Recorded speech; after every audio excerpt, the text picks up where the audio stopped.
The Night of Las Posadas by Tomie dePaola. In a little village high in the mountains above Santa Fe, preparations for Las Posadas had been going on for weeks.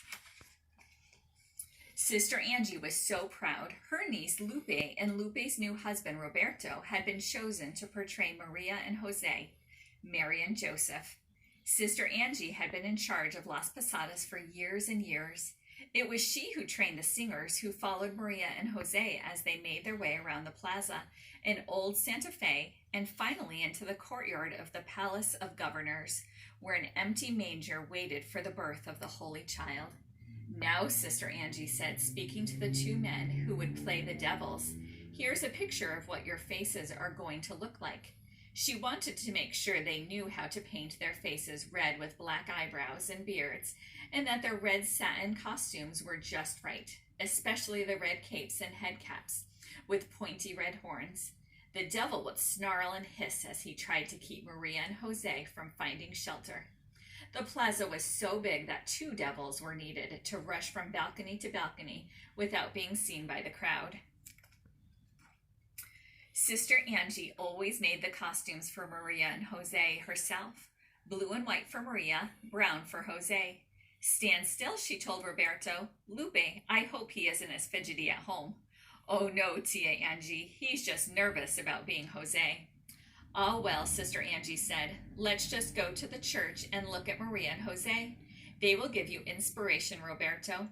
Miguel Ovidario, the Santero maker, had made a beautiful carving of Maria and Jose for the Golden Jubilee of Sister Angie the year before. 50 years as a sister. Father Vasquez had put the carving in a place of honor in the church. As Christmas drew near, it was moved near the altar rail.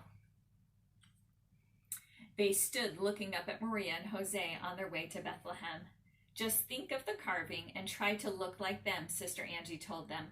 I will, promised Roberto. At least we don't have to worry about a burro. Las Posadas didn't have a burro in the procession. Maria and Jose walked. The burro had only made problems, so they had stopped using one years ago. Finally, it was the night of Las Posadas, and Sister Angie came down with the flu. There is no way you can go tonight, the doctor told her. Walking in all that cold weather, and they say that snow is coming. They will just have to get along without you this year. For the first time, Sister Angie would not be at Las Posadas. Don't worry, Tia, Lupe told her. We will make you proud this evening. In the streets leading to the plaza, men were busy putting the farelotes in place. They would be lit as soon as it got dark. Wood for the bonfire was stacked in the courtyard just off the plaza, ready to be set ablaze when Maria and Jose entered. Well, one of the men said, it looks as if we will be a white Christmas. Snow is on the way. Even as he spoke, flakes drifted down, but a little snow never stops Las Posadas. Up in the village, the singers, the candlebearers, and the devils piled into their cars. They wanted to get down the mountain before the snow, which was beginning to fall heavily. Do you have the music? Where's my guitar? Wait, I forgot my gloves and earmuffs. I'm so nervous. It's a good thing you're not Maria. You'd faint. Me. I hope my voice is loud enough. I've never sung the devil before. It was the same every year. Sister Angie looked out of her window. Yes, she wiped away a tear as she saw Roberto's old pickup pull up outside. Lupe and Roberto got out and rang the doorbell. They wanted Sister Angie to see them in their costumes. Maria and Jose, you look wonderful. If I had my way, I'd offer you shelter right here. Now give me a kiss and be off. Roberto and Lupe were the last to leave the village. Roberto's pickup had been acting up lately, and the deep snow didn't help. A sudden skid and the motor died. What to do? I'll walk ahead to see if I can get some help, Roberto told Lupe. Wrap up, and I'll be back before you know it. Down in the town, everyone had gathered. The snow had tapered off and was falling gently. The farolitos were lit. The plaza looked magical. Where are Lupe and Roberto? Father Vasquez asked. It's almost time to start. The guitars were tuned. The horn player had warmed up. The singers were ready. Even the devils were ready. But no Roberto and Lupe. And everyone knows that you can't have Las Posadas without Maria and Jose. Suddenly down the street came a young couple.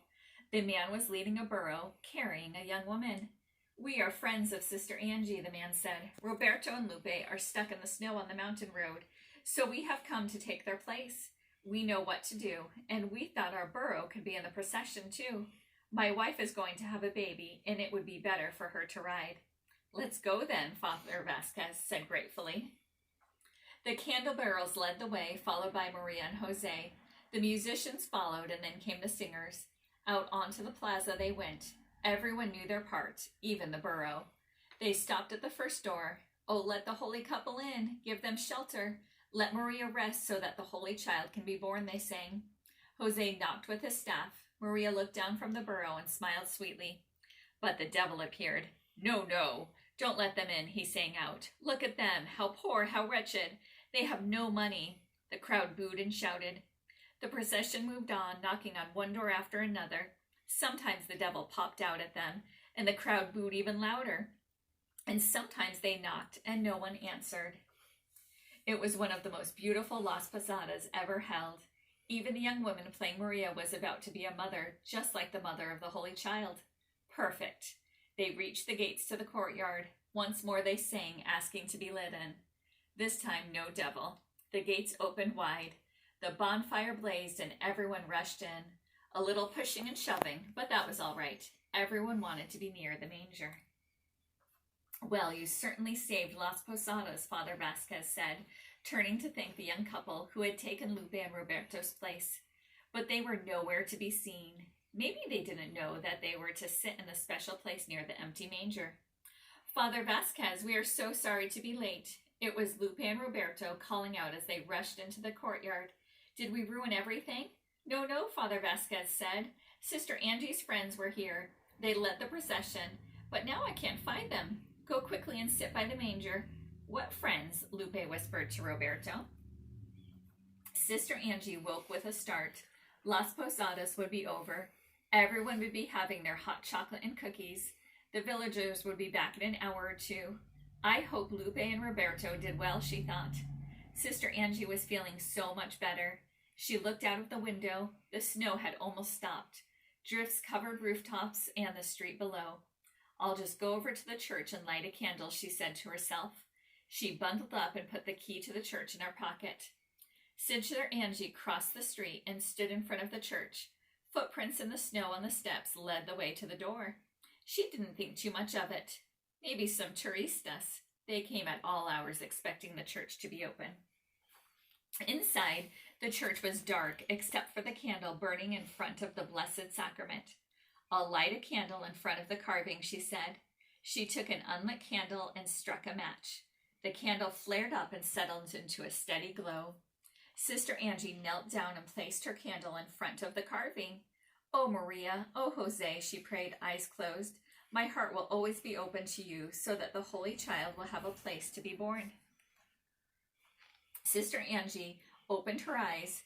There in front of her, she saw wet footprints leading to the carving. She looked up. The cloaks of Maria and Jose were covered in fresh snow.